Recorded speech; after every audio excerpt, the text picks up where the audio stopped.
The master Prakash classes के YouTube channel में आप सभी भावी अध्यापकों का स्वागत है।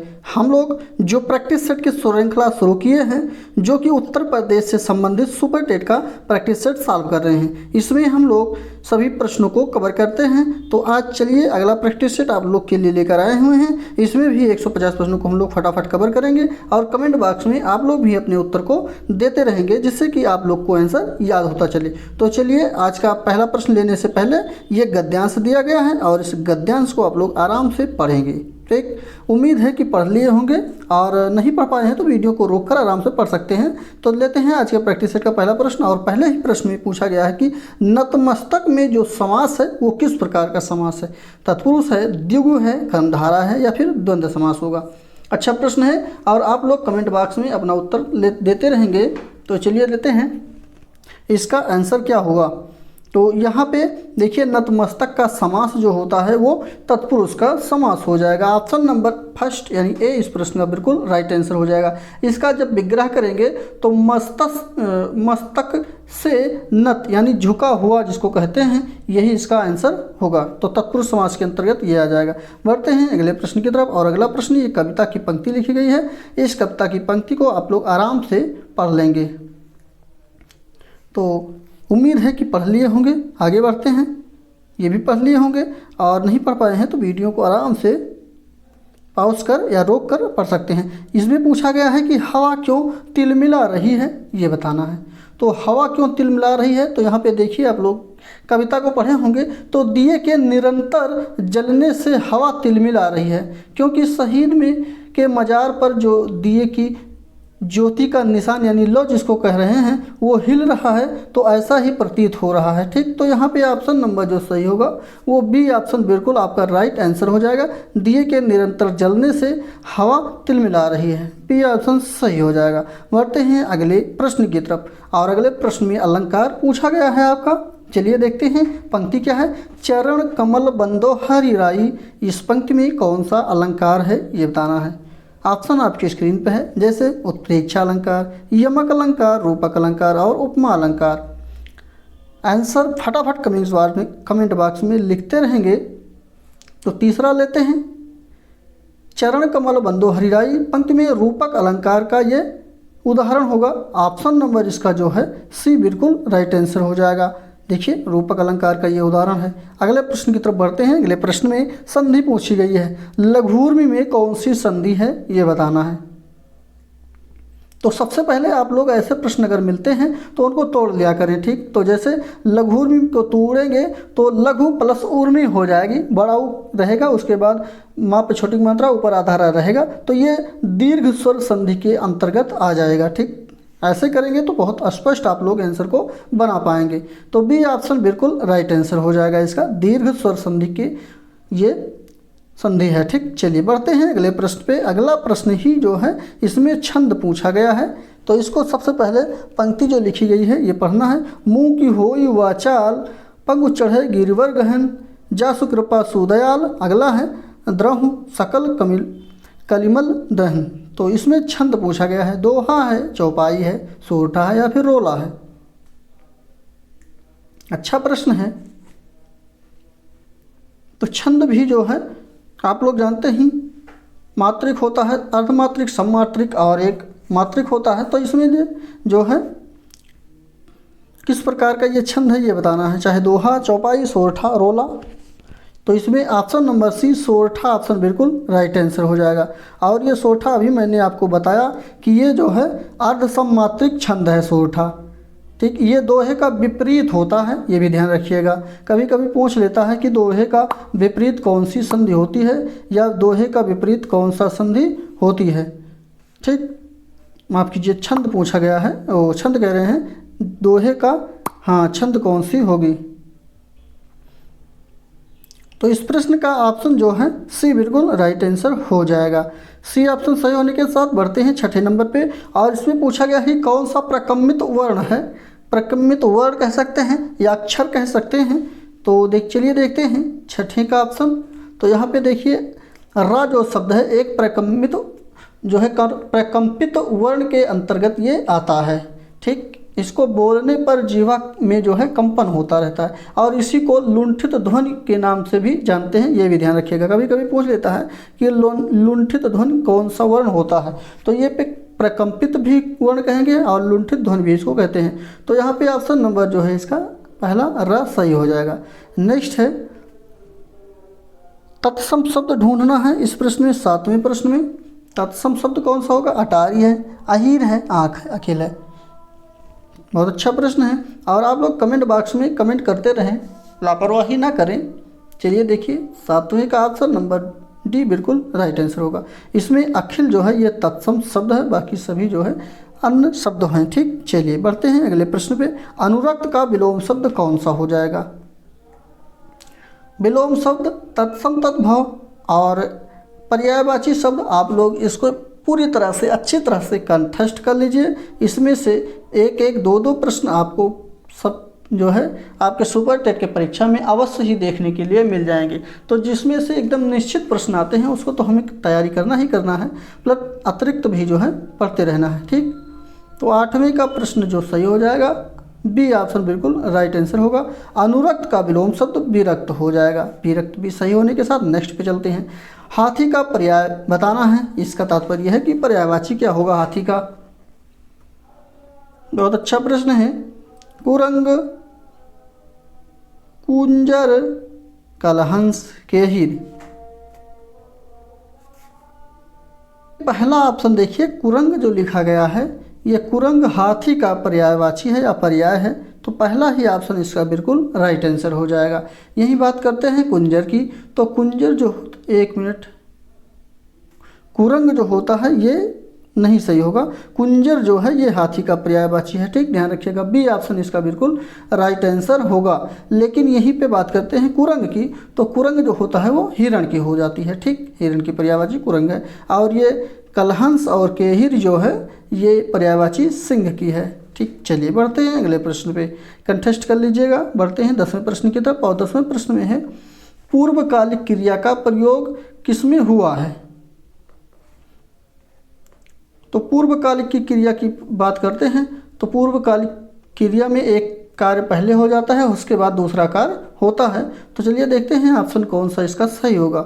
तो देखिए सी ऑप्शन अगर देख रहे हैं आप लोग, तो श्याम दूध पीकर, पहले दूध पिया उसके बाद घूमने जाता है। तो ठीक, इसमें दो क्रिया एक के बाद दूसरी हो रही है, तो यही पूर्व क्रिया पूर्वकालिक क्रिया का उदाहरण होगा। सी ऑप्शन बिल्कुल राइट आंसर हो जाएगा। नेक्स्ट प्रश्न की तरफ चलते हैं और अगले प्रश्न में पूछा गया है कि कौन सा शब्द है जो प्रायः बहुवचन में प्रयोग होता है, जैसे देव है, नक्षत्र है, छात्र है या फिर प्राण है। अगर आप लोग हमारे साथ प्रैक्टिस सेट सॉल्व कर रहे हैं तो आपको ये शायद या संभवतः पिछले ही प्रैक्टिस सेट में हमारे आपको देखने के लिए इस प्रश्न को मिला होगा। और देखिए अगर ऐसे ही हमारे साथ आप लोग बराबर जो है प्रैक्टिस सेट सॉल्व कर रहे हैं तो ऐसे हूबहू प्रश्न आपको परीक्षाओं में भी देखने के लिए मिलते होंगे या मिल जाएंगे। ठीक, तो चलिए देखिए इसका ऑप्शन नंबर जो सही होगा 11वें का डी ऑप्शन बिल्कुल राइट आंसर हो जाएगा। यहाँ पे प्राण जो है ये बहुवचन होता है। ठीक, ऑप्शन नंबर इसका जो है डी बिल्कुल राइट आंसर हो जाएगा। नेक्स्ट है कारक में कितने भेद होते हैं? 7, 8, 9, 10। ये भी अच्छा ही प्रश्न है। कारक में कितने भेद होते हैं? तो कारक में भेदों की संख्या जो होती है वो 8 होती है। नाम जान लीजिए, कर्ता, कर्म, करण, संप्रदान, अपादान, संबंध, अधिकरण और संबोधन, ये कारक होते हैं। इनके अलग अलग चिन्ह भी होते हैं, आप लोग पढ़े होंगे, स्पष्ट कर लीजिए। ठीक, तो यहाँ पे बी ऑप्शन 8 बिल्कुल राइट आंसर हो जाएगा। बढ़ते हैं अगले प्रश्न पे। सावधानी शब्द में कौन सा प्रत्यय है? सावधानी शब्द में प्रत्यय बताना है। अच्छा, एक बात और बता दें कि यहाँ पे आप लोग अगर जो संस्कृत पढ़े होंगे तो कारक तो हिंदी में 8 होता है, बट संस्कृत में कितना होता है? 6 होता है। ये भी ध्यान रखिएगा, संस्कृत में कितने होते हैं? 6 होते हैं। ठीक, चलिए अच्छा प्रश्न था। अगला प्रश्न है, इसमें सावधानी का प्रत्यय बताना था। ठीक, चलिए तो सावधानी में ई प्रत्यय लगा हुआ है। बी ऑप्शन इसका बिल्कुल राइट आंसर होगा। बड़ी ई प्रत्यय लगा हुआ है। सावधान में बड़ी ई लगाएंगे, सावधानी हो जाएगा। अगला प्रश्न है, तत् प्लस संकर संधि विच्छेद से बनने वाला शब्द होगा। 14वें प्रश्न का ऑप्शन कौन सा सही हो जाएगा? चलिए देखते हैं। तो देखिए ये जो है इसका संधि विच्छेद बनने वाला शब्द जो है संधि विच्छेद से, वो शब्द पहला ही तच्छंकर हो जाएगा। ठीक, option number first right answer होगा इसका। नेक्स्ट है द्विगु समास का उदाहरण कौन सा है? चलिए बताइए आप लोग। तो द्विगु समास का उदाहरण जिसमें पहला शब्द जो है वो काउंटिंग वाला होता है, जैसे संख्यावाची शब्द कहते हैं, शब्द समूह कहते हैं। तो इसमें देखिए कौन सा है। जैसे अगर देखते हैं तो पहला ही ऑप्शन देखिए त्रिभुवन, 3 भुवन, भवनों का मालिक त्रिभुवन कहलाता है। ऑप्शन नंबर पहला ही इसका बिल्कुल राइट आंसर हो जाएगा। ठीक, तो ऑप्शन नंबर इसका कौन सा सही होगा? फर्स्ट सही हो जाएगा।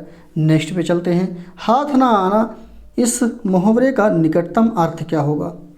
16वें का बताना है। हाथ ना आने का निकटतम मुहावरे का अर्थ जो होता हाथ में ना आना, पहला ऑप्शन बिल्कुल राइट आंसर होगा, पकड़ में ना आना शब्द सही होगा। इसी के साथ अगला है रामधारी सिंह दिनकर की रचना कौन सी इसमें नहीं है? 3 तो है, 1 नहीं है, ये बताना है।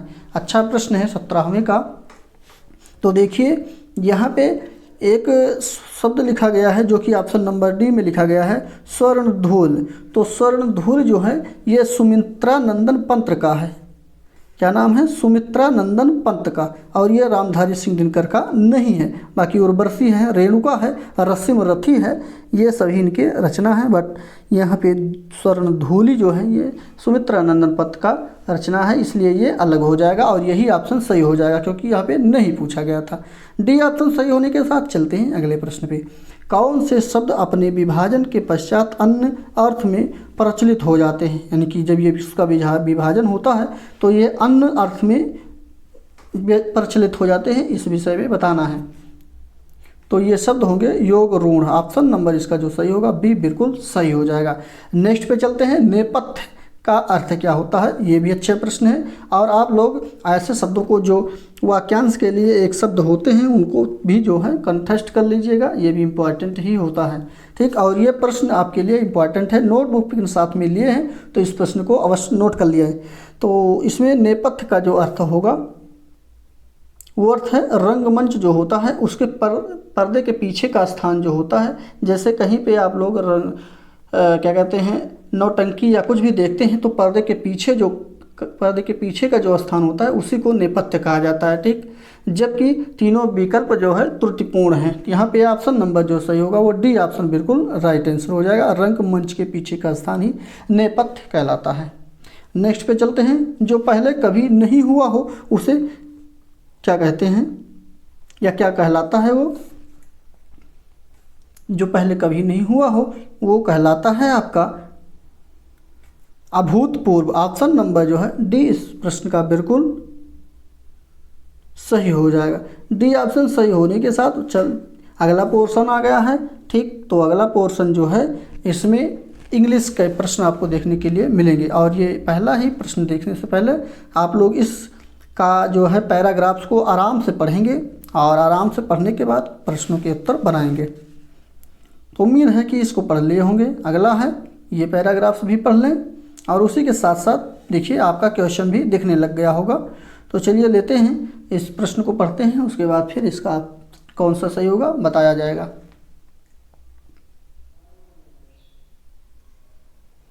तो यहाँ पे मधुबनी पेंटिंग के विषय में ये पूछा गया है। तो बताइए जो है ये जो है इसका ऑप्शन कौन सा सही होगा 21 नंबर का।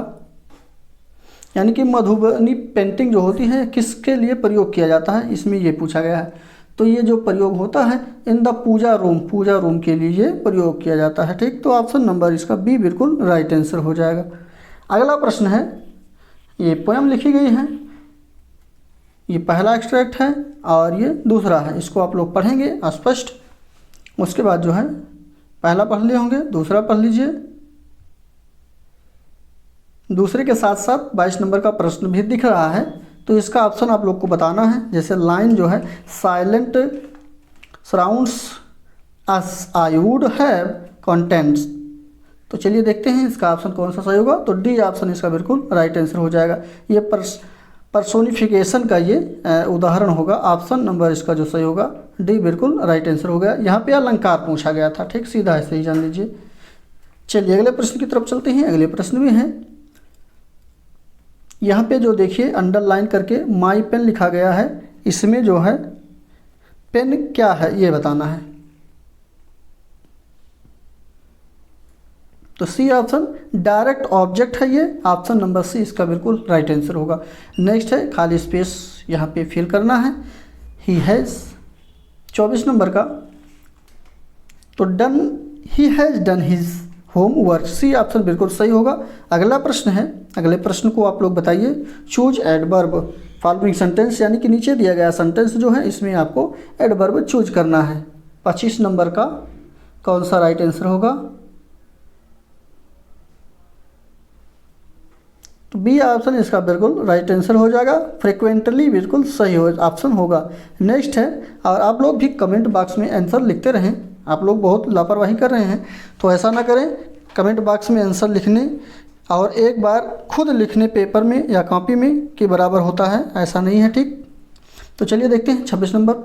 26 नंबर में यह नीचे जो सेंटेंस लिखा गया है इसमें खाली स्थान है, यहाँ पे फिल करना है। तो क्या भरा जाएगा? यहाँ पे सहायक क्रिया ही भरना है और उसके साथ साथ वर्ब का रूप भी भरना है 26 नंबर में। तो D option had been working इसमें बिल्कुल सेम भरा जाएगा। डी ऑप्शन इसका सही होगा। नेक्स्ट है, prefix can be used with the following words. तो यहाँ पे जैसे टेक है, चीफ है, बिहेव है, इसमें कौन सा प्रेफिक्स जोड़ेंगे तो ये सही से बन जाएगा 27 में। तो यहाँ पे ऑप्शन नंबर देखिए, mistake, mischief, misbehave, option number D इसका राइट आंसर होगा। यहाँ पे मिस प्रेफिक्स को जोड़ देंगे तो सभी शब्द का अर्थ आराम से बनेगा। नेक्स्ट पे 28 नंबर पे चलते हैं। इसमें भी आपको सेंटेंस को कंप्लीट करना है। तो यहाँ पे देखिए, good help those us help themselves, option B इसका बिल्कुल राइट आंसर होगा। नेक्स्ट है, choose the singular of the following words. जैसे ये शब्द जो लिखा गया है लीव्स, इसका सिंगुलर नंबर या सिंगुलर वचन कौन सा, सिंगुलर क्या होगा, सिंगुलर शब्द ढूंढना है। तो चलिए देखते हैं 29 नंबर का ऑप्शन नंबर जो सही होगा बी राइट आंसर हो जाएगा। यहाँ पे लीव्स का जो सिंगुलर होता है, लीव्स मतलब पत्ते होते हैं, तो ये ऑप्शन नंबर बी बिल्कुल लीफ हो जाएगा, ठीक। नेक्स्ट पे चलते हैं। नेक्स्ट में खाली स्थान भरना है और वो भी प्रोनाउन कंप्लीट करके। तो यहाँ पे चलिए देखते हैं कौन सा प्रोनाउन सही भरा जाएगा। दिस बुक इज, उसके बाद स्पेस है और स्पेस के बाद जो भरा जाएगा वो C option, yours and that one is mine, option number C यहाँ पे बिल्कुल राइट आंसर हो जाएगा। 30 नंबर के बाद बढ़ते हैं 31 नंबर पे, और यहाँ पे अब संस्कृत का आपका प्रश्न चालू हो गया। संस्कृत के प्रश्नों को हम लोग केवल ऑप्शन को बताएंगे, आप लोग इसको पढ़िए और ऑप्शन के हमारे साथ मिलान करते रहिए। तो चलिए देखते हैं 31 नंबर का प्रश्न में क्या पूछा गया है। तो यहाँ पे जो भी पूछा गया है इसका ऑप्शन डी बिल्कुल राइट आंसर हो जाएगा। बढ़ते हैं 32 नंबर पे। यहाँ पे प्रत्याहार कितने प्रकार के होते हैं? तीन प्रत्याहार जो होते हैं ये कितने प्रकार के होते हैं 32 नंबर में? तो ये पहला ऑप्शन इसका राइट आंसर होगा। 18 प्रकार के 3 प्रत्याहारों की संख्या होती है। यण प्रत्याहार में क्या होता है ये बताना है। 33 नंबर में सी ऑप्शन, या, रा, ला, वा, इसके अंतर्गत ये सभी प्रत्याहार आएंगे। नेक्स्ट है 34 नंबर में। 34 नंबर में पहला ऑप्शन बिल्कुल राइट आंसर हो जाएगा। यहाँ पे ये शब्द आदर्श जो शब्द लिखा गया है का स्त्री प्रथमा एक वचन रूप बताना था तो असव होगा। अगला है, इसमें ये जो सूत्र लिखा गया है ये किसका उदाहरण है? तो ये उदाहरण है पहले का, तच्छवी, ठीक। नेक्स्ट पे चलेंगे और 36 नंबर प्रश्न में ह्रस्व और दीर्घ का प्रतिनिधित्व नहीं करता है उस शब्द के जोड़े को बताना है हमें। 36 नंबर में तो डी ऑप्शन इसका राइट आंसर होगा। लिरी और लिरी ये शब्द जो है देखिए ये दोनों अलग है। नीचे आप जब मात्रा देखेंगे तो ये दोनों अलग है और यही इसका प्रतिनिधित्व नहीं करता है। नेक्स्ट पे चलेंगे। यहाँ पे ये शब्दों में, संस्कृत के शब्दों में जो है शब्द लिखा गया है, आपको इसको अंक में बताना है। 37 नंबर का तो ये 34 लिखा गया है, ठीक, ध्यान रखिएगा, ऑप्शन नंबर डी सही होगा।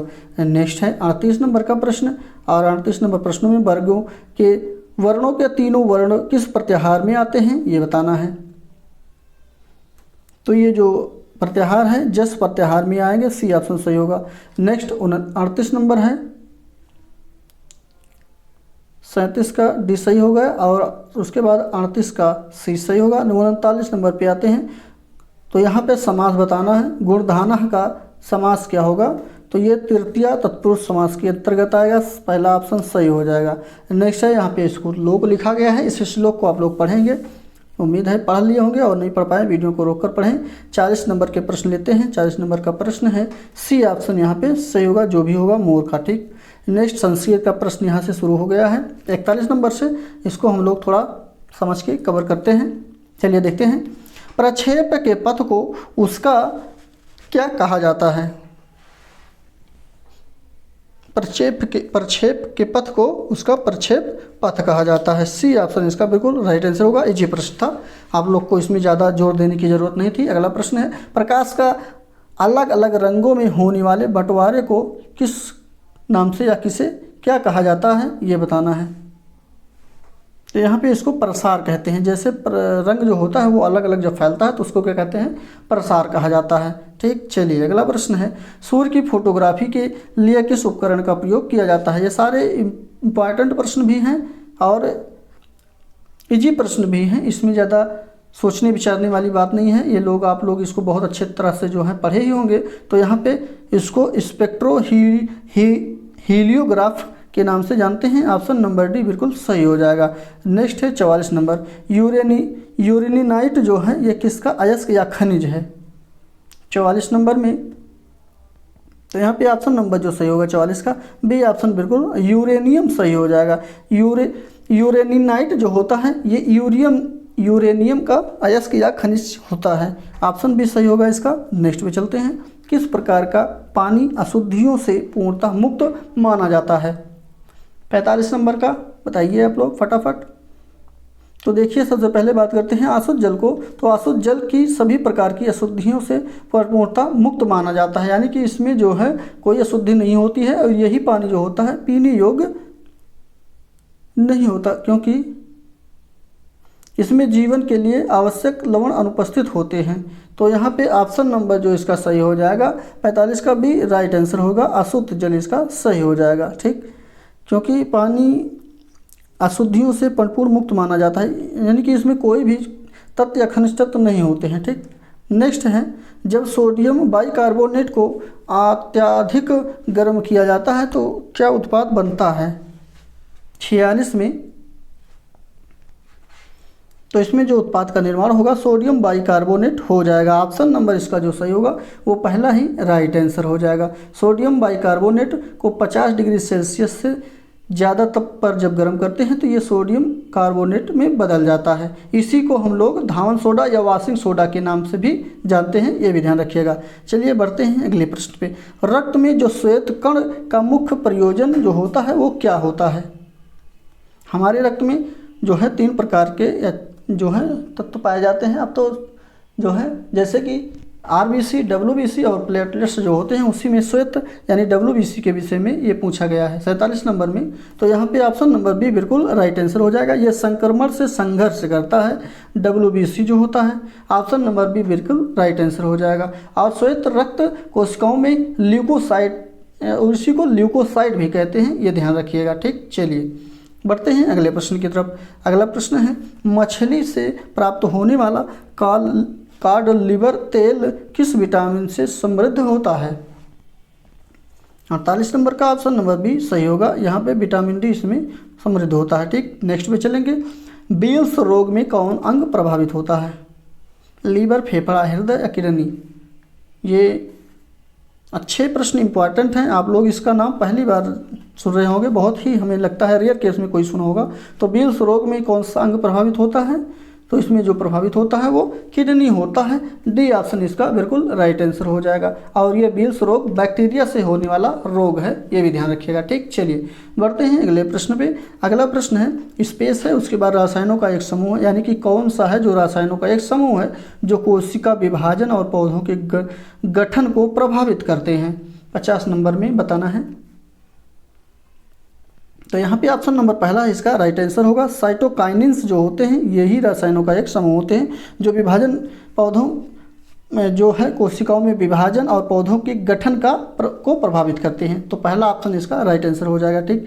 अगला प्रश्न है, और ये प्रश्न यहाँ से 51 नंबर से गणित के प्रश्न चालू हो गए हैं। इस प्रश्न को हम लोग स्किप करते हैं, आप लोग को मालूम ही है, जो हमारे साथ जुड़े हुए हैं शुरू से, और जो नहीं जुड़े हैं वो सबसे पहले वीडियो को लाइक कर दीजिए और चैनल को भी सब्सक्राइब कर लीजिए, जिससे आपको समय समय पर नोटिफिकेशन हमारे प्रैक्टिस सेट का मिलता रहे। ठीक, तो इसके प्रश्नों को हम लोग स्किप करते हैं और ये आपको हमारे Telegram channel the master Prakash classes पे आप लोग सर्च करके फॉलो कर लीजिए, वहाँ से इसके PDF को लोड करके आराम से आप लोग हल कर सकते हैं। अन्यथा अगर नहीं हल करना चाहते हैं तो हमारे सर के द्वारा जो है पूरा शुरू से टॉपिक वाइज क्लास चल रहा है, आप लोग वहाँ से जा कर के इसके प्रत्येक प्रैक्टिस सेट को सॉल्व कर सकते हैं। ठीक है, तो चलिए इसी के साथ बढ़ते हैं हम लोग अगले पोर्शन की तरफ, और अगला पोर्शन यहाँ से शुरू होता है 71 नंबर से। एक बार और बता देते हैं, अगर आपको इस मैथ का 20 प्रश्न हल करना है तो हमारे Telegram channel the master Prakash classes को आप लोग फॉलो करिए और वहाँ से इसके PDF को लोड कर लीजिए, वहाँ से आप लोग सॉल्व कर सकते हैं। ठीक, चलिए अच्छा था। अब चलते हैं प्रश्नों की तरफ। तो इसमें पहला ही प्रश्न जो है, इसमें पूछा गया कौन सी बायोडीजल की फसल है। तो ये तो इजी प्रश्न है, सभी लोग को मालूम होगा कि बायोडीजल की फसल, ये तो रिपीटेड प्रश्न है और बहुत ही इजी हमेशा पूछा जाने वाला प्रश्न है, इंपॉर्टेंट प्रश्न है। तो यहाँ पे जो ऑप्शन सही होगा वो बी ऑप्शन इसका बिल्कुल राइट आंसर हो जाएगा, जिसको कहते हैं जट्रोफा। बी ऑप्शन सही होने के साथ बढ़ते हैं 72 नंबर पे। रेगिस्तान का जहाज किसे कहा जाता है, ये भी इजी है। ठीक, चलिए यहाँ पे किसे कहा जाता है, तो ऊँट को रेगिस्तान का जहाज कहा जाता है। ऑप्शन नंबर सी इसका बिल्कुल राइट आंसर हो जाएगा। अच्छा, ऐसा क्यों कहा जाता है इसको, क्योंकि ऊँट जो होते हैं वो रेगिस्तान में कई दिनों तक बिना पानी के भी जीवित रह सकते हैं। यह अपने आमाशय में विशेष स्थिति जो होती है उनकी, वो विशेष थैलियों में पानी संचित कर लेते हैं और उसी से धीरे धीरे ये काम अपना चलाते रहते हैं। ठीक, इसलिए इनको रेगिस्तान का जहाज कहा जाता है। चलिए अच्छा प्रश्न था, लेते हैं अगला प्रश्न। अगला है, कहाँ पर भागीरथी और अलकनंदा नदी के मिलने से गंगा नदी बनती है। बहुत अच्छा प्रश्न है।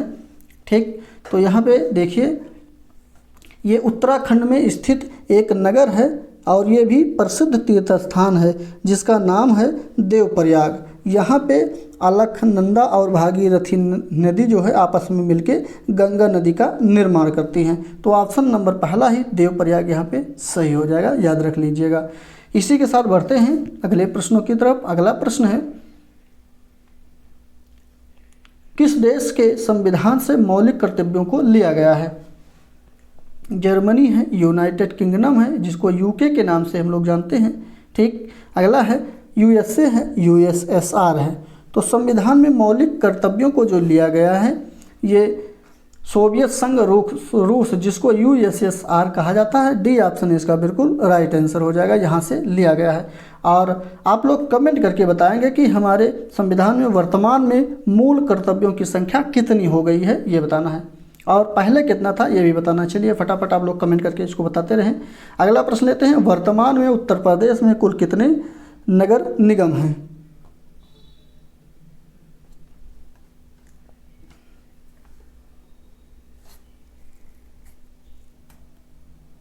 वो 17 है और 17वां जो है शाहजहांपुर बनाने की घोषणा की गई थी वो 2018 में। ठीक, अच्छा वर्तमान में ये अपना जो है नगर निगम जो है 18 हो गया है और एक और बन गया। 2018 में शाहजहां को 17वां बनाया गया था और नगर निगम एक अपना एक है, जानते होंगे अयोध्या में, अयोध्या जिसको अयोध्या नगर निगम था। ठीक, नगर पालिका था उसको नगर निगम बना दिया गया है। तो टोटल कितना हो गया है, 18 हो गया है, इसको ध्यान रखिएगा। ठीक, सी ऑप्शन डी ऑप्शन इसका बिल्कुल राइट आंसर होगा। और ऊपर के प्रश्नों में मैंने पूछा था कि मौलिक कर्तव्यों की संख्या कितनी है ये बताना है। तो यहाँ पे इसको जान लीजिए, मौलिक कर्तव्यों को जो है संविधान के भाग 4 में अनुच्छेद 51 के का के तहत रखा गया है और इसमें मौलिक कर्तव्यों की संख्या वर्तमान में जो है वो 11 हो गई है। जब बना था तो उस समय जो है कितनी थी, 10 थी, ये भी ध्यान रखिएगा। चलिए अगले प्रश्न की तरफ चलते हैं। अगला प्रश्न है, भारत में राष्ट्रीय हरित न्यायाधिकरण की स्थापना कब की गई थी। 76वें नंबर का प्रश्न है। तो यहाँ पे सी ऑप्शन इसका बिल्कुल राइट आंसर होगा। 2010 में इसकी स्थापना की गई थी राष्ट्रीय हरित न्यायाधिकरण की, और ये जो है 2 जून को इसका जो है जल प्रदूषण, पर्यावरण प्रदूषण तथा वन संरक्षण अधिनियम जैव विविधता से जुड़े सभी जितने भी मामले निपटाते हैं ये इसी के अंतर्गत आते हैं, ये भी ध्यान रखिएगा। सी ऑप्शन इसका 2010 सही हो जाएगा। अगला प्रश्न है, विश्व का सबसे लंबा प्लेटफार्म कौन सा है? गोरखपुर, लखनऊ, वाराणसी और जयपुर। तो इसमें बताना है 77 नंबर में कौन सा सही होगा। बहुत अच्छा प्रश्न है। यहाँ पे वर्तमान में जो अपने भारत की सबसे लंबी प्लेटफार्म या सबसे लंबा प्लेटफार्म है वो अपने उत्तर प्रदेश का गोरखपुर प्लेटफार्म है। इसकी लंबाई 1.3 किलोमीटर की लंबाई है इसकी, और इसके पहले जो हुआ करता था वो खड़गपुर हुआ करता था। ठीक, ध्यान रखिएगा। तो यहाँ पे ऑप्शन नंबर पहला गोरखपुर सही हो जाएगा। नेक्स्ट है, कामागाटा मारू क्या था? बहुत अच्छा प्रश्न है, आप लोग सुने होंगे। कामागाटा मारू क्या है ये बताना है। चलिए बताइए फटाफट। तो यहाँ पे ये तो समुद्री पोत था जिसको समुद्री जहाज कह सकते हैं, लेकिन ये भाप शक्ति से चलने वाली एक जापानी जहाज थी। ठीक, जिसे हांगकांग में रहने वाले बाबा गुरुदत्त सिंह ने खरीदा था। इसमें लगभग 376 लोग जो हैं आ सकते थे। ठीक, ये भी ध्यान रखिएगा। ऑप्शन नंबर इसका जो है नहीं, इसमें लोगों की संख्या जो है काफ़ी आ सकते थे, लेकिन ये जो है 4 मार्च 1914 को जो है कनाडा के लिए रवाना हुआ था और वहाँ पर 24 लोगों के उतार कर बाकी को अंग्रेज़ों ने वापस भेज दिया था। इसके बाद जो है ये दुर्घटना हुई थी और यहाँ पे इसी के नाम से ये जाना जाता है, कामागाटा मारू। ठीक, ऑप्शन नंबर इसका जो है जो सही हो जाएगा वो कौन सा सही होगा? वो सी ऑप्शन सही हो जाएगा। एक पोत है, ऐसा आप लोग याद रखिए। कामागाटा मारू क्या है? तो एक पोत है। एक पोत का मतलब एक पानी का जहाज है, ऐसे रख सकते हैं याद। चलिए अगले प्रश्न पे चलते हैं। अगला प्रश्न है, किस क्रांतिकारी नेता ने अपने अंतिम समय रामकृष्ण मिशन के स्वामी के रूप में व्यतीत किया है? अजीत सिंह, अरबिंदो घोष सिंह, यहाँ पे अरबिंदो घोष होना चाहिए था। ठीक, याद रखिएगा। जितेंद्र नाथ चट्टोपाध्याय हैं, हेमचंद कानूनगो हैं। तो यहाँ पे इसमें एरर हुआ है, लेकिन यहाँ पे जो ऑप्शन होगा वो हम सही से स्पष्ट बताएंगे आप लोग को। तो यहाँ पे जतेंद्र नाथ चट्टोपाध्याय जो हैं ये ऑप्शन बिल्कुल सही हो जाएंगे, सी ऑप्शन सही होगा। नेक्स्ट है, प्रकाश को सूर्य से पृथ्वी तक आने में सन्निकटः कितने मिनट का समय लगता है? तो ये भी प्रश्न है। 8.3 मिनट का जो है समय लगता है सूर्य के प्रकाश को पृथ्वी तक आने में। तो यहाँ पे ऑप्शन नंबर इसका जो सही होगा डी ऑप्शन बिल्कुल राइट आंसर हो जाएगा, याद रखिएगा। ठीक, नेक्स्ट पे चलते हैं। सबसे अधिक उपयुक्त जीवित रहता है तो इसका सिद्धांत किसने दिया था? लेमार्क, हैरिसन, डार्विन या फिर मैकडूगल ने? तो यहाँ पे चार्ल्स डार्विन ने कर्म विकास का सिद्धांत प्रतिपादित किया गया है इनके द्वारा, और इन्होंने ही ये जो है सबसे अधिक या सर्वाधिक उपयुक्त जीवित रहता है यही दिया गया है। तो यहाँ पे ऑप्शन नंबर सी बिल्कुल राइट आंसर हो जाएगा, चार्ल्स डार्विन के द्वारा दिया गया है। नेक्स्ट है, इनमें से किसका नाम सृजन शास्त्र के पिता के रूप में जुड़ा हुआ है? बहुत अच्छा प्रश्न है, ये जो है आपका मनोविज्ञान का प्रश्न है। तो सृजन शास्त्र के पिता किसे जाना जाता है ये बताना है। तो ये ऑप्शन नंबर बी गाल्टन जी यहाँ पे बिल्कुल सही हो जाएंगे। ठीक, चलिए अगले प्रश्न की तरफ चलते हैं। अगला प्रश्न है, चलिए देखते हैं, पहले पढ़ते हैं इसको। बड़ा लंबा प्रश्न है। सुरेश सामान्य रूप से एक शांत कमरे में अकेले पढ़ना चाहता है, जबकि मदन एक समूह में अपने मित्रों के साथ पढ़ना चाहता है। यह जो है उसके किस में विभिन्नता के कारण हैं, या जो दोनों में विभिन्नता है यह किस विभिन्नता के कारण है ये बताना है। तो ये व्यक्तिगत भिन्नता के कारण ऐसा होता है, क्योंकि उसका जो है मन जो है अलग प्रकार का है, उसका मन अलग प्रकार है। तो यहाँ पे कौन सा सही हो जाएगा? 83 नंबर का सी सही हो जाएगा। इसका अधिगम शैली जो है अलग अलग है, सी ऑप्शन बिल्कुल राइट आंसर हो जाएगा, ध्यान रखिएगा। अगला प्रश्न है, इनमें से कौन सा सीखने के मुख्य नियमों में शामिल नहीं है? तो सीखने के मुख्य नियम जो दिए गए हैं वो 3 नियम हैं। पहला है तत्परता का नियम, अभ्यास का नियम, प्रभाव का नियम, और ये थॉर्नडाइक के द्वारा दिया गया था। लेकिन यहाँ पे सी ऑप्शन देख रहे हैं आप लोग, तो ये बहु अनुक्रिया का सिद्धांत या नियम जो है ये भी थॉर्नडाइक के द्वारा ही दिया गया है, लेकिन ये मुख्य नियम के अंतर्गत ना करके ये गौण नियम के अंतर्गत आता है। ठीक, तो यहाँ पे सी ऑप्शन बिल्कुल राइट आंसर होगा। नेक्स्ट प्रश्न की तरफ बढ़ते हैं। अगला प्रश्न है, अल्बर्ट बंडूरा निम्नलिखित में से किस सिद्धांत से संबंधित हैं? चलिए बताइए फटाफट, अल्बर्ट बंडूरा ने किसका सिद्धांत दिया है? अच्छा प्रश्न है। आप लोग को मालूम होना चाहिए कि जो है अल्बर्ट बंडूरा ने जो है सामाजिक अधिगम सिद्धांत को दिया है। इनके द्वारा ये 1969 से 71 के मध्य ये दिया गया था। ठीक, ये भी ध्यान रखिएगा। तो यहाँ पे ऑप्शन नंबर इसका पहला ही राइट आंसर हो जाएगा। अल्बर्ट बंडूरा जो है ये सामाजिक अधिगम सिद्धांत से संबंधित रखते हैं। अगला प्रश्न है, उद्देश्य, शिक्षा का उद्देश्य क्या है? चलिए देखते हैं शिक्षा का उद्देश्य क्या है। तो इसका उद्देश्य तो तमाम प्रकार के हो सकते हैं, लेकिन यहाँ पे हमें एक ढूंढना है। तो इसमें कौन सा है? तो डी देखिए, अच्छा नागरिक बनना भी है, ये सभी हैं। तो डी ऑप्शन इसका बिल्कुल राइट आंसर हो जाएगा। उपयुक्त सभी सही होगा। नेक्स्ट पे चलते हैं। अगला प्रश्न है, किस समूह के बच्चों में समायोजन की समस्या होती है? कि बच्चे जो होते हैं, किस समूह के जो होते हैं वो समायोजन नहीं कर पाते हैं। तो जो कुशाग्र बुद्धि के बच्चे होते हैं ये समायोजन करने में इनकी समस्या होती है। ऑप्शन नंबर डी सही हो जाएगा। नेक्स्ट है, जब एक नियोग बच्चा पहली बार विद्यालय आता है तो शिक्षक को क्या करना चाहिए? 88 का ऑप्शन नंबर सी सही हो जाएगा। यहाँ पे सहकारी योजना विकसित करने के लिए बच्चों को माता पिता के साथ चर्चा करनी चाहिए। ऑप्शन नंबर सी इसका राइट आंसर होगा। नेक्स्ट पे चलते हैं अगले प्रश्न। और आप लोग जो है दोबारा याद दिला दें, आप लोग वीडियो को लाइक नहीं किए हैं तो लाइक कर दीजिए, सेशन को भी सब्सक्राइब कर लीजिए और सेशन को शेयर कर दीजिए, जिससे प्रैक्टिस सेट का लाभ आपके मित्रों या दोस्तों को भी मिलता रहे। और हमारा चैनल आप लोग के लिए ऐसे ही तत्पर है, जो कि जब तक परीक्षाएं नहीं हो जाती ऐसे ही आप लोग के लिए प्रैक्टिस सेट कराता रहेगा और आप लोग हमारे साथ जुड़कर रोजाना ऐसे ही प्रैक्टिस सेट करते रहें।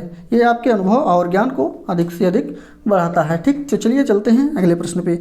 इसमें पूछा गया है कि उपचारात्मक विधि का प्रयोग किसके लिए किया जाता है? वे क्या है?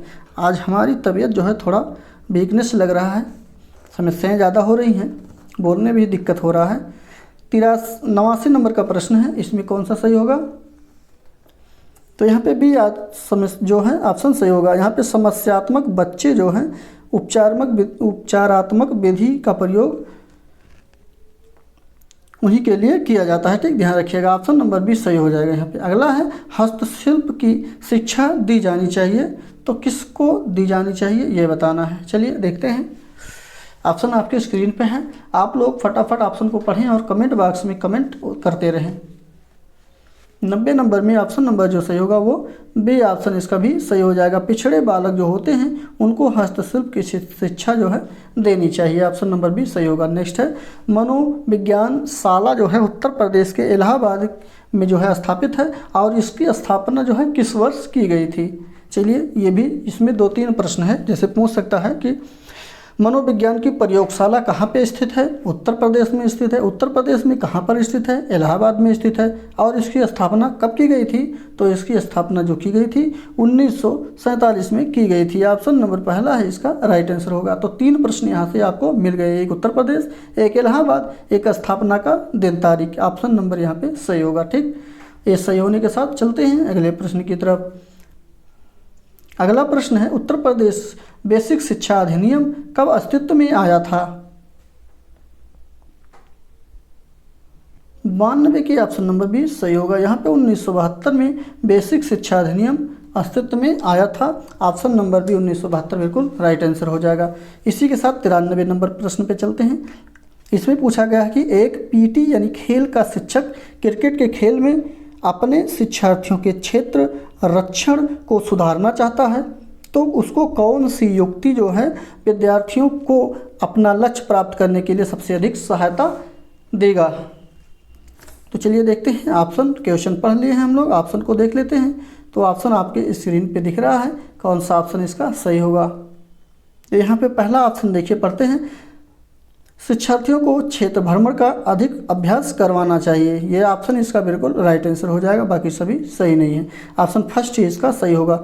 नेक्स्ट पे चलते हैं। अगले प्रश्न में है, एक शिक्षक विद्यार्थियों में सामाजिक मूल्यों को विकसित कर सकता है तो किस प्रकार से ये कर सकता है ये बताना है इसमें। जैसे विद्यार्थी जो होते हैं उनको देखकर या अनुकरण के द्वारा बेहतर सीखते हैं। इसलिए एक शिक्षक को आदर्शात्मक व्यवहार जो है सबसे करना चाहिए। अगर कोई आप शिक्षक के रूप में कार्यभार कर रहे हैं तो आपको विद्यार्थियों के प्रति सबसे अच्छा व्यवहार अपनाना चाहिए। यहाँ पे सी बी ऑप्शन इसका राइट आंसर हो जाएगा। सबसे अच्छा और सबसे सटीक आंसर यही होगा कि आदर्श रूप से बर्ताव करके उसके सामाजिक मूल्यों को विकसित किया जा सकता है। बी ऑप्शन सही होने के साथ बढ़ते हैं अगले प्रश्न पे। इसमें पूछा गया है कि कौन सी समस्या समाधान की वैज्ञानिक पद्धति का पहला चरण है। तो चलिए देखते हैं पहला चरण कौन सा होगा। तो बी ऑप्शन यहाँ पे समस्या के प्रति जब जागरूक हो जाएंगे तो यही वैज्ञानिक विधि पद्धति का सबसे प्रथम चरण होता है। बी ऑप्शन सही होगा इसका। ठीक, चलिए अगले प्रश्न पे लेते हैं। अगला प्रश्न है बच्चों में त्रुटि के बारे में कौन सा कथन सही है। तो सबसे पहले आप लोग को इस प्रश्न के ऑप्शन को पढ़ने से पहले बता दें कि जो बच्चे त्रुटियां करते हैं या गलतियां करते हैं वो भी उनकी एक अधिगम का ही हिस्सा होता है। ठीक, ये भी ध्यान रखिएगा। तो इसमें ऑप्शन अगर आपको ऐसा कहीं मिलता है तो उसी को आपको सही बनाना है। चलिए देखते हैं पहला ऑप्शन अगर देखते हैं तो बच्चे की त्रुटियां उनके सीखने की प्रक्रिया का अंग है। देखिए पहला ही ऑप्शन आपको यहाँ पे मिल गया कि बच्चे की जो गलतियां होती हैं वो उनके सीखने की प्रक्रिया का एक अंग होती हैं। तो ऑप्शन नंबर पहला ही यहाँ पे सही हो जाएगा। ठीक, और अन्य को पढ़ने की ज़रूरत ही नहीं है। चलिए अगले प्रश्न, यही सबसे सटीक आंसर होगा। अगला प्रश्न है संवेग का कौन सा सिद्धांत इस विचार को मानता है कि संवेगात्मक अनुभव संवेगात्मक व्यवहार पर आधारित होता है। तो यहाँ पे ये जेम्स लैंग के सिद्धांत पर ये आधारित है जो संवेगात्मक अनुभव संवेगात्मक व्यवहार पर आधारित होता है। फर्स्ट ऑप्शन बिल्कुल सही हो जाएंगे, जेम्स लैंग सिद्धांत होगा। नेक्स्ट है किसी प्रारंभिक कक्षा में प्रभावशाली शिक्षक का उद्देश्य जो है विद्यार्थियों को उत्प्रेरित करना होगा। तो किस प्रकार से करना होगा, चलिए ऑप्शन को पढ़ते हैं तब देखा जाए कौन सा ऑप्शन सही हो जाएगा। यहाँ पे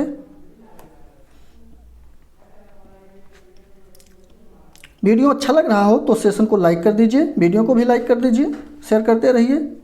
चलिए देखते हैं इसका प्रश्न नंबर डी सही होगा, जो कि सीखने के लिए जिससे वे जिज्ञासु बने और सीखने के लिए ही सीखना पसंद करें। ऑप्शन नंबर डी इस प्रश्न का बिल्कुल सही आंसर हो जाएगा। अगला प्रश्न है 99 नंबर में पूछा गया है कि सीखना क्या है, यानी कि अधिगम जो है वो क्या होता है ये बताना है। तो सभी लोग को मालूम है अधिगम क्या है, अधिगम सीखना ही है। तो यहाँ पे ऑप्शन नंबर आपका सही होगा डी, सीखने वाले के संवेगों से प्रभावित जो होता है वही सीखना होता है या अधिगम होता है। डी ऑप्शन बिल्कुल सही होगा। नेक्स्ट है विस्मृति कम करने का उपाय क्या है। विस्मृति का तात्पर्य यह है कि आपकी याददाश्त जो होती है उसको अगर आपको याददाश्त कम ना हो उसके लिए आपको क्या करना होगा, क्या उपाय है ये बताना है। तो यहाँ पे पाठ की पुनरावृत्ति अगर आप करते रहते हैं तो आप भूलेंगे नहीं। ठीक, ऑप्शन नंबर सी इसका बिल्कुल राइट आंसर होगा।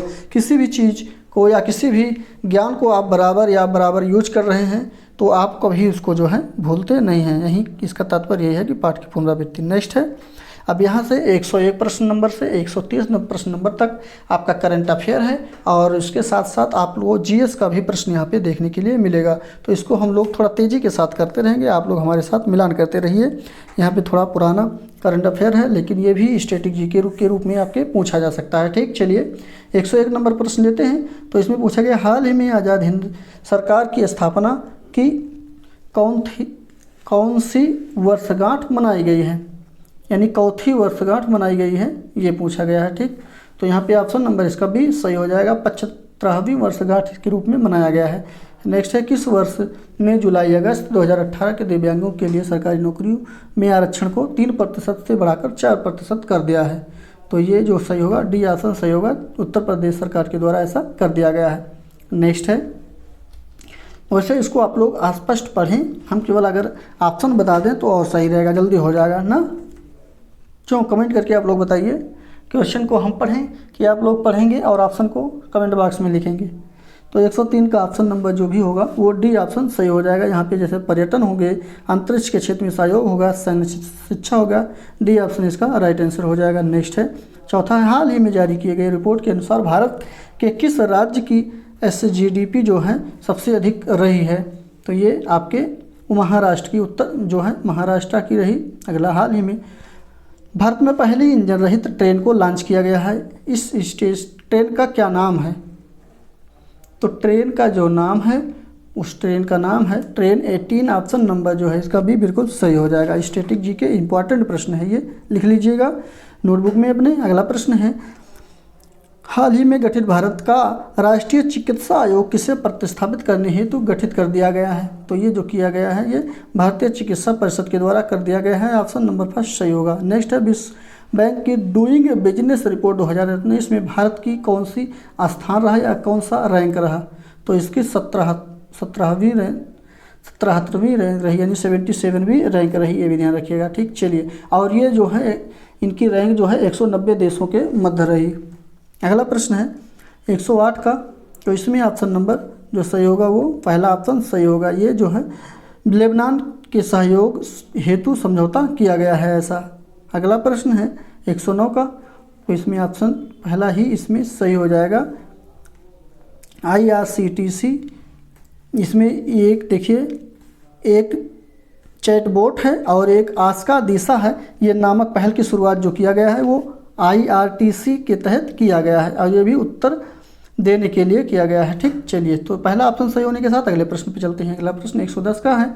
इसमें पूछा गया है ग्रेडियर रिस्पांस एक्शन प्लान, जिसको GRP के नाम से भी जानते हैं छोट शॉर्टकट में, का संबंध किससे है? तो इसका संबंध जो है वो दिल्ली में वायु प्रदूषण के नियंत्रण से है। ऑप्शन नंबर इसका जो है भी बिल्कुल सही हो जाएगा। ये वहाँ के दिल्ली सरकार के द्वारा ऐसा किया गया है।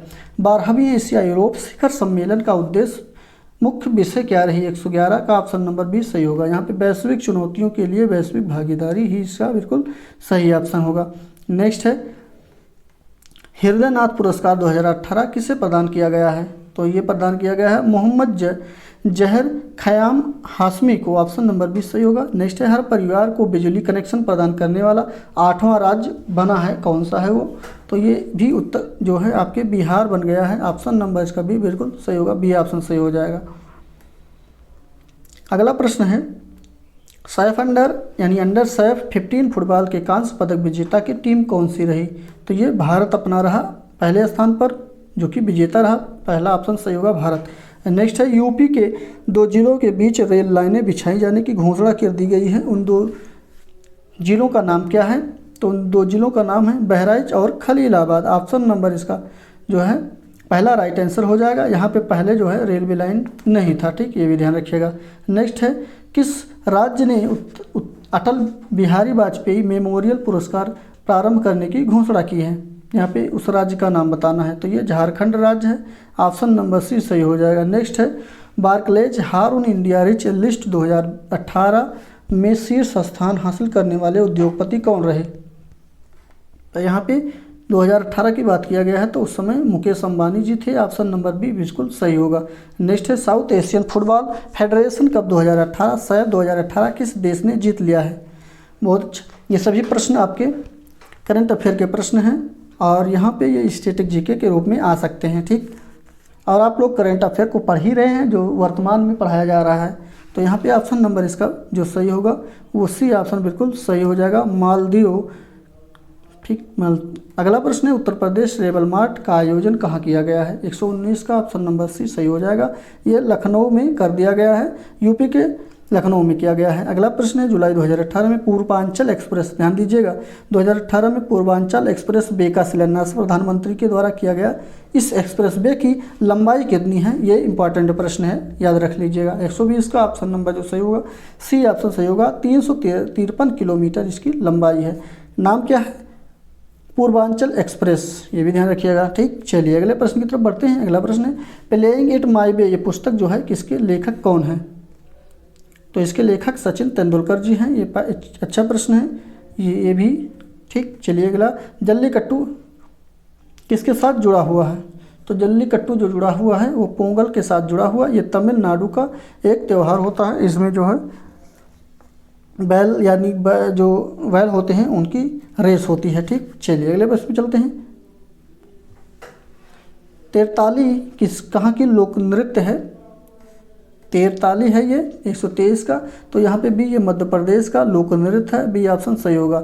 अगला प्रश्न है, पंडित भीमसेन जोशी किस क्षेत्र से संबंध रखते हैं? तो इनका संबंध जो है वो संबंध है शास्त्रीय संगीत से, सी ऑप्शन सही हो जाएगा। भीमसेन जोशी शास्त्रीय संगीत के हिंदुस्तानी संगीत शैली से सबसे प्रमुख गायकों में से एक रहे, ये भी ध्यान रखिएगा। इनको जो है 2009 में इन्हीं को ही भारत का सर्वोच्च सम्मान भारत रत्न से सम्मानित किया गया है। ठीक, चलिए अगले प्रश्न की तरफ बढ़ते हैं। साहित्य में नोबेल पुरस्कार प्राप्त करने वाले प्रथम भारतीय का नाम बताना है। साहित्य में वो भी देना है, ये भी बताना है। तो यहाँ पे साहित्य में नोबेल पुरस्कार अल्फ्रेड नोबेल के वसीयतनामे के अनुसार 1995 में इसकी शुरुआत हुई थी और इसको जो मिला है ये रविंद्रनाथ टैगोर जी को मिला है। ऑप्शन नंबर इसका जो सही होगा वो पहला ही ऑप्शन राइट आंसर हो जाएगा। ठीक, ध्यान रखिएगा। और ये पुरस्कार इनको जो है 1913 में गीतांजलि के लिए मिला था, ये भी ध्यान रखिएगा। अगला प्रश्न है, रियो ओलंपिक्स में भारत के लिए पहला पदक किसने जीता था? तो ये जो जीता गया था साक्षी मलिक के द्वारा जो है जीता गया था रियो ओलंपिक में पहला पदक। ऑप्शन नंबर डी बिल्कुल सही होगा। नेक्स्ट है, राष्ट्रीय रेल संग्रहालय कहाँ स्थित है? ये सभी प्रश्न इंपॉर्टेंट है। ठीक, तो इसका जो संग्रहालय है राष्ट्रीय रेल का वो है आपके दिल्ली में। ऑप्शन नंबर फर्स्ट सही हो जाएगा। अगला प्रश्न है, स्वतंत्रता आंदोलन के दौरान सुभाष चंद्र बोस ने भारतीय राष्ट्रीय उसके बाद स्पेस है का पुनरुत्थान किया था, यानी किसका पुनरुत्थान किया था? तो ये जो किया गया था ये थल सेना का पुनरुत्थान किया गया था। ऑप्शन नंबर भी बिल्कुल सही हो जाएगा। अगला प्रश्न है, भारत का सबसे पहला समाचार पत्र कौन था? ये भी अच्छा प्रश्न है। तो ये जो प्रश्न है, भारत का सबसे पहला समाचार पत्र ये जेम्स ऑगस्ट हिक्की द्वारा 1780 में प्रकाशित किया गया था। इसका नाम है बंगाल गजट, ये भी ध्यान रखिएगा। भारत का यही प्रथम समाचार पत्र माना जाता है। ऑप्शन नंबर बी इसका जो है सही हो जाएगा, बंगाल गजट। और हिंदी का सबसे पहला अगर पूछा जाए तो समाचार पत्र पूछा जाए तो उदंत मार्तंड है, ये भी ध्यान रखिएगा। ठीक, चलिए अगले प्रश्न की तरफ बढ़ते हैं। अगला प्रश्न है, माल्थुसियन सिद्धांत किससे संबंधित है? 130। तो माल्थुसियन जो संबंधित है ये जनसंख्या से संबंधित है। ठीक, ऑप्शन नंबर डी बिल्कुल सही होगा। नेक्स्ट है, रीजनिंग का प्रश्न है और इसके आंसर को हम बता देते हैं, आप लोग इसको जो है सॉल्व कर लीजिएगा। यहाँ पे ऑप्शन नंबर इसका जो है सी सही हो जाएगा। जैसे ये 56 से 57 हुआ, 57 से 61 हुआ, 61 से 70 हुआ, फिर उसके बाद किससे क्या हो जाएगा बीच में, यहाँ पे कुछ करना नहीं है आपको। जैसे कि इसके बीच में एक का अंतर है तो एक का वर्ग करके प्लस एक कर दीजिए, फिर इसके बीच में 2 का वर्ग करके प्लस 2 कर दीजिए। यहाँ पे 3 का अंतर है तो 3, अच्छा जो भी हो, 3 का वर्ग करिए हैं तो 9 जुड़ गया है और प्लस 3 कर दिया गया है। उसी प्रकार से यहाँ आगे जो है आपका 4 का वर्ग कर देंगे, 4 चौक 16 हो जाएगा। तो 16 और 3 कितना हो जाएगा? अच्छा, इसमें 70 16 जोड़ देंगे, 70 में 86 हो जाएगा। ठीक है, और 86 में कितना जोड़ेंगे? 4 जोड़ेंगे। अच्छा, 86 वही सेम हो जाएगा, यानी कि यही वर्ग जो है इसको वर्ग करके जोड़ देना है। तो 86 यहाँ पे आंसर सही हो जाएगा आपका, यानी कि इसके वर्ग को जोड़ देना है। इसका वर्ग यहाँ पे 4 होगा, ये जोड़ना है। 9 इसका वर्ग जो है 9 होगा तो यहाँ पे 9 जोड़ा गया था। इसका वर्ग यहाँ पे 4 है तो 4 जो है 16 जोड़ दिया गया था। यहाँ पे 70 के बाद 16 जोड़ेंगे तो 86 हो जाएगा। ऑप्शन नंबर यहाँ पे सी सही हो जाएगा। अगला प्रश्न है 132 का, तो 132 का ऑप्शन नंबर बी सही हो जाएगा। आप लोग इसको मिलान कर लीजिएगा। ठीक है, 132 का बी बिल्कुल सही हो जाएगा। 7:20 सुबह का समय होगा। अगला प्रश्न है 33 नंबर में, तो यहाँ भी पहला ऑप्शन सही होगा, 6:05। नेक्स्ट है 34 नंबर का, आप लोग इसको सॉल्व कर लीजिएगा। ऑप्शन हम बता दे रहे हैं। 34 नंबर में भी ऑप्शन सही होगा, 34 वर्ष उम्र होगी। नेक्स्ट है 35 नंबर का प्रश्न। 35 नंबर में जो प्रश्न सही हो जाएगा वो कौन सा सही है? देखिए, ये पासा से संबंधित प्रश्न है और उसमें 1 के विपरीत की संख्या बताना है। तो यहाँ पे डी ऑप्शन बिल्कुल सही होगा। आप लोग को पासा आता ही है, देख लीजिए। जैसे 6 का, जैसे यहाँ पे देखिए 1 का विपरीत 5 और 4 का विपरीत 2, उसी प्रकार 6 का विपरीत क्या हो जाएगा? 1 का विपरीत पूछना है, तो यहाँ पे 1 का विपरीत जो होगा वो कौन सा हो जाएगा? 5 हो जाएगा। ठीक, ध्यान रखिएगा। चलिए अगले प्रश्न की तरफ चलते हैं। अगला प्रश्न है, फेसबुक क्या है? फेसबुक एक सोशल नेटवर्किंग मीडिया है, यानी सोशल मीडिया है, ऐसा ही तो कहते हैं हम लोग। तो यहाँ पे कौन सा ऑप्शन सही होगा? 36 का सी ऑप्शन, सोशल नेटवर्किंग यानी सोशल मीडिया भी कह सकते हैं। ऑप्शन नंबर सी बिल्कुल सही हो जाएगा। यहाँ पे 36 के बाद 37 के बाद ये कंप्यूटर के प्रश्न यहाँ पे सही हो गए, चल रहे हैं 36 नंबर से। और उसके बाद 37 नंबर है, मोबाइल तकनीकी में यस जो है इसका शॉर्ट रूप दिया गया है। इसका पूरा नाम क्या होता है? तो इसका पूरा नाम जो होता है मल्टीमीडिया मैसेजिंग सर्विसेज होता है। तो ऑप्शन नंबर इसका जो है पहला ही राइट आंसर होगा, मल्टीमीडिया मैसेजिंग सर्विस। नेक्स्ट पे चलेंगे, शैक्षिक तकनीकी केंद्र किस संस्था के द्वारा शुरू किया गया था? तो ये जो शुरू किया गया था वो NCERT के द्वारा शुरू किया गया था। ये एक शैक्षिक तकनीकी केंद्र है। ऑप्शन नंबर इसका पहला राइट आंसर होगा NCERT। नेक्स्ट है, उत्तर प्रदेश में स्थापित राजर्षि टंडन मुक्त विश्वविद्यालय की स्थापना कब की गई थी? तो इसकी स्थापना 1999 में किया गया था। ऑप्शन नंबर भी बिल्कुल सही होगा। इसी के साथ अगला प्रश्न 140 नंबर का है। इसमें पूछा गया कि शिक्षा प्रणाली का उद्देश्य क्या है? तो शिक्षा प्रणाली का उद्देश्य क्या होना चाहिए बताइए आप लोग कमेंट करके फटाफट। तो इसका उद्देश्य सीधा है, देश के नागरिकों को शिक्षा के समान अवसर प्रदान करना चाहिए, जनसंख्या के अधिकांश भाग को शिक्षा प्रदान करना, ये सारी जो है इसके अंतर्गत आ जाएंगे। तो यहाँ पे डी ऑप्शन देखिए, उपयुक्त सभी बिल्कुल राइट आंसर हो जाएगा।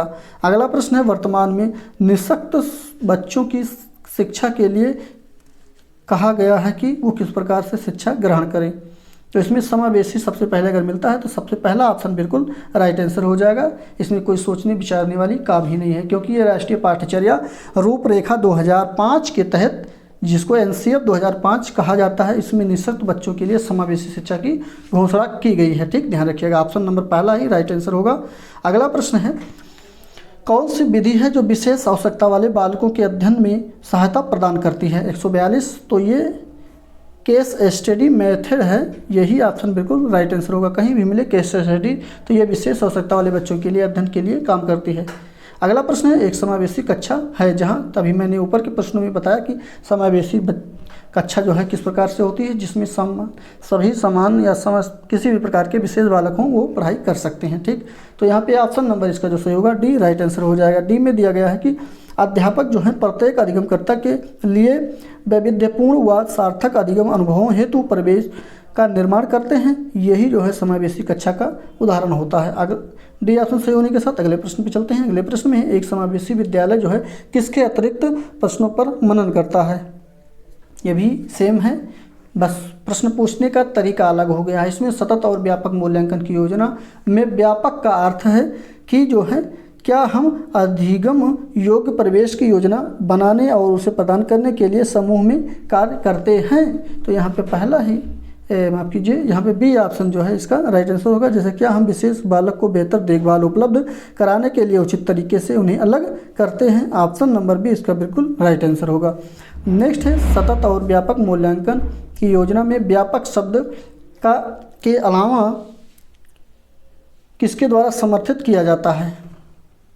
तो ये जो समर्थित किया जाता है JP गिलफोर्ड की बुद्धि संरचना के सिद्धांत के लिए इसको किया जाता है। पहला ऑप्शन सही होगा इसका। नेक्स्ट है, ग्रेड अंकों से कैसे अलग है ये बताना है। चलिए देखते हैं, यहाँ पे देखिए नीचे आपका एक वाक्य लिखा गया है, यह प्रश्न निम्नलिखित प्रश्नों से संबंध रखता है। तो यानी कि यहाँ पे आपको बताना है कि ग्रेड अंक जो होते हैं वो कैसे अलग होता है। वो इसलिए अलग होता है क्योंकि इसमें विश्लेषणात्मक होता है। ऑप्शन नंबर इसका जो है पहला ही राइट आंसर हो जाएगा। अगला प्रश्न है, अपनी कक्षा में वैश्विक भिन्नताओं से निपटने के लिए शिक्षक को क्या करना चाहिए? तो इसमें शिक्षक को जो करना चाहिए वो शिक्षक की होना चाहिए कि बच्चों से बातचीत करे और उनके दृष्टिकोण को महत्व दो। ऑप्शन नंबर सी सही होगा। नेक्स्ट है 148 नंबर का प्रश्न। इसमें पूछा गया कि सामाजिक अधिगम के कारण न कि जीव वैज्ञानिक संपत्ति के कारण सौंपी गई विशिष्टताएँ कहलाती हैं। तो इसमें देखिए कौन सा ऑप्शन सही होगा 148 का। तो इसमें सी ऑप्शन देखिए, जेंडर भूमिका जो ऋणबद्धता होती है यही इसमें विशेषताएं इसकी कहलाती हैं। ऑप्शन नंबर इसका जो सी है बिल्कुल राइट आंसर हो जाएगा। सी ऑप्शन सही होने के साथ बढ़ते हैं अगले प्रश्न पे। अगला प्रश्न है, एक बच्चा अपनी मातृभाषा सीख रहा है, ठीक है, वह दूसरा बच्चा वही भाषा द्वितीय भाषा के रूप में सीख रहा है, ये भी ठीक है। दोनों बच्चे जो हैं कौन सा समान प्रकार की त्रुटि कर सकते हैं? चलिए बताइए आप लोग, ऑप्शन आपके स्क्रीन पे है। जैसे वो अधिकाधिक सामान्यीकरण कर सकते हैं, या फिर सरलीकरण कर सकते हैं, विकासात्मक कर सकते हैं, या फिर नेक्स्ट है अत्यधिक अशुद्धता के रूप में ले सकते हैं इसको। तो यहाँ पे सबसे अधिक संभावनाएं या प्रकार की त्रुटि जो होगी वो विकासात्मक प्रकार की त्रुटि हो सकती है। ऑप्शन नंबर यहाँ पे जो सही होगा वो कौन सा सही हो जाएगा, सी ऑप्शन इसका बिल्कुल राइट आंसर हो जाएगा। नेक्स्ट प्रश्न है और ये प्रैक्टिस सेट का आखिरी प्रश्न है, आप लोग को इसका आंसर देना है। चलिए देखते हैं, शैक्षिक क्षेत्रों में निष्पादन के आधार पर शैक्षणिक क्षेत्रों में निष्पादन के स्तर को बढ़ाने का औचित्य स्थापन किस आधार पर किया जा सकता है। ऑप्शन आपकी स्क्रीन पे है, बताना है। अच्छा प्रश्न है। देखिए यहाँ पे शैक्षिक क्षेत्रों के निष्पादन के आधार पर बात किया गया है, तो इसमें जो है यह जो है व्यक्तिगत भिन्नताओं को संतुष्ट करता है, यह बिल्कुल सही है। तो यहाँ पे ऑप्शन नंबर पहला ही आपका राइट आंसर हो जाएगा। ठीक, और ऑप्शन आप लोग पढ़ लीजिएगा, लेकिन ऑप्शन नंबर पहला ही यहाँ पे सही होगा। और यहाँ पे हम लोग सभी 150 प्रश्नों को कवर कर चुके हैं। आपके 150 प्रश्नों में कितने प्रश्न सही हुए हैं कमेंट करके अपनी राय ज़रूर बताएं, और हमारा वीडियो कैसा लग रहा है ये भी ज़रूर बताएं। और ऐसे ही हमारे साथ बने रहिए। वीडियो को लाइक शेयर सब्सक्राइब नहीं किए हैं तो फटाफट कर लीजिए, और मिलते हैं अगले प्रैक्टिस सेट में। तब तक के लिए धन्यवाद।